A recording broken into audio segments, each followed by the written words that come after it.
मेरा जन्म कर्नाटक के गांव में हुआ था। मेरे माँ बाप मुझसे बहुत प्यार करते थे। इसका एक कारण ये भी था कि मैं अपनी माँ बाप की अकेली संतान थी। मेरी पढ़ाई भी गांव से ही हुई थी और मैं यूपीएससी की परीक्षा के बाद मेरे माँ बाप ने पढ़ाने से इनकार कर दिया। हम लोग काफ़ी गरीब थे।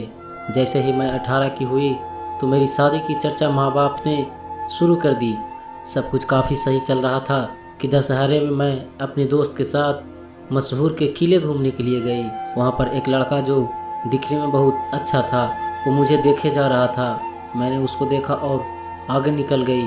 फिर थोड़ी देर बाद वो लड़का मुझसे टकरा गया और हम एक दूसरे को देखने लगे।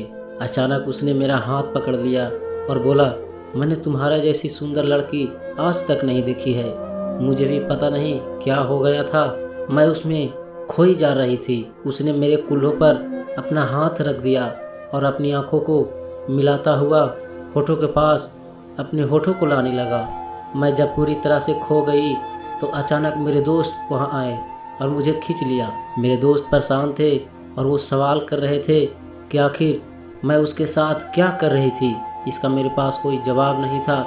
मुझे खुद नहीं पता था ये सब कैसे हो गया था। सारा प्रोग्राम खत्म होने के बाद हम लोग जब बस स्टॉप पर आए तो पता उस लड़के के चक्कर में हमारा गांव की आखिरी बस निकल गई थी।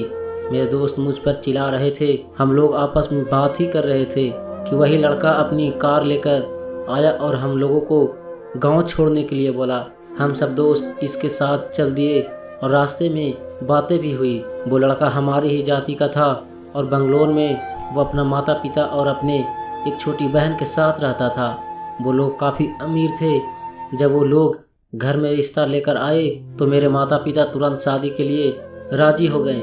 इसके 1 महीने बाद हम दोनों की शादी हो गई और फिर शुरू हुआ मेरी ज़िंदगी का सबसे डरावना पल। हम दोनों लोग बंगलौर के लिए घर से निकले थे कि रास्ते में उसने मेरा मोबाइल मांगा और मैंने मोबाइल दे दिया। उसने मुझे गाड़ी से उतरने के लिए कहा।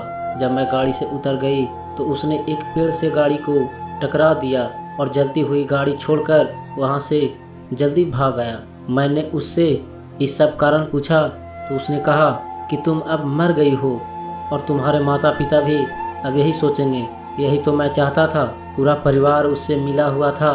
ट्रेन में बैठकर सब लोग बहुली जाने लगे तो मैंने पूछा, आप लोग तो बंगलौर में रहते हैं। मेरी सास ने बोला, हमारा घर बहुली में है। हम लोगों ने झूठ बोला था। मेरे अभी कुछ समझ में नहीं आ रहा था। हम लोग ट्रेन में थे कि तभी उनकी बहन और मेरे पति दोनों एक दूसरे को किस करने लगे। जब मैंने इस बात का विरोध किया कि ये आपकी बहन है, आप ऐसा क्यों कर रहे हो, तो उसने एक जोरदार थप्पड़ लगाया। उनकी बहन दरअसल उसकी पत्नी थी। इस बात को जैसे ही उन लोगों ने बताया तो मेरा भगवान पर से विश्वास ही उठ गया। मैंने पूछा कि फिर मुझसे शादी क्यों की। मेरे पति की पहली पत्नी बाज थी जिस कारण उन लोगों को बच्चा चाहिए था। मेरे पति ने कहा, तुमसे शादी सिर्फ सेक्स करने के लिए और बच्चा पैदा करने के लिए की है। एक नौकर से ज़्यादा तुम कुछ भी नहीं हो। इतना सुनकर मैं ट्रेन से भागी पर मुझे पकड़कर बैठा दिया गया। घर जाकर मेरी मर्जी के बिना मेरे पति ने बच्चे के लिए मेरा रेप करना शुरू कर दिया। कुछ ही समय में मैं प्रेग्नेंट हो गई तो सारा परिवार खुश हो गया। जैसे ही बच्चा पैदा हुआ तो उसको मुझसे छीन लिया गया। एक रात जब सब सोए हुए थे तो मेरी सास आई और बोली, हमने तुमको बहुत सताया है, ये लो अपनी बच्ची और कुछ पैसे, यहाँ से चली जाओ। मेरी ज़िंदगी तो बर्बाद हो ही चुकी है। मैं अपने बच्चे के लिए जी गई और वहाँ से केरल आकर दोबारा अपनी ज़िंदगी शुरू कर ली।